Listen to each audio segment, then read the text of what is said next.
আড়াই বছরের বেশি সময় ধরে চলছে রুশ ইউক্রেন সংঘাত। যুদ্ধের শুরু থেকেই জেলেনস্কি বাহিনীকে আর্থিক ও সামরিক সহায়তা করে আসছে পশ্চিমারা। সে তালিকায় রয়েছে প্রতিবেশী পোল্যান্ডের নামও। তবে ইউক্রেনকে দেওয়ার মতো আর কোনো অস্ত্র নেই দেশটির।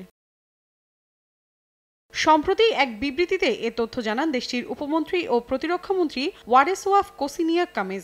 বলেন, রাশিয়ার যুদ্ধবিমানকে প্রতিহত করতে ওয়ারশোর সাহায্য চান ইউক্রেনের প্রেসিডেন্ট ভলোদিমির জেলেনস্কি। তবে নিজেদের নিরাপত্তা বিসর্জন দিয়ে কোনোভাবেই তাদের সামরিক সহায়তা করতে রাজি নয় পোল্যান্ড। উপমন্ত্রী আরও জানান, পোলিশ সরকার ইউক্রেনকে বিপুল পরিমাণ অর্থ দিয়েছে। আরও সহযোগিতার জন্য জেলেনস্কির উচিত অন্যান্যদের সঙ্গে দর কষাকষি করা, কারণ এখন পোল্যান্ডের জন্য তার নিজস্ব নিরাপত্তা সর্বোচ্চ অগ্রাধিকার পাবে।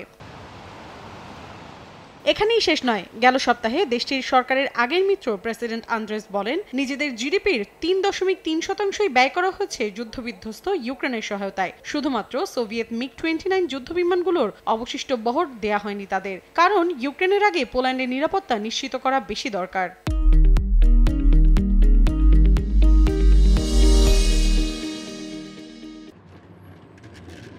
এদিকে রাশিয়ায় নিজেদের ক্ষেপণাস্ত্র নিক্ষেপ করবে না পোল্যান্ড, যতক্ষণ না পর্যন্ত পশ্চিমা সামরিক জোট ন্যাটো এ বিষয়ে একমত হয়। মস্কোর দাবি, পশ্চিমাদের দেয়া সামরিক সহায়তায় কিয়েভ কোনোভাবেই এ যুদ্ধে জয়ী হতে পারবে না। উল্টো দীর্ঘায়িত হবে শত্রুতা, বাড়বে সংঘাতের মেয়াদ, ধ্বংসযজ্ঞ ও প্রাণহানি। মৌসুমী সাথী, সময় সংবাদ।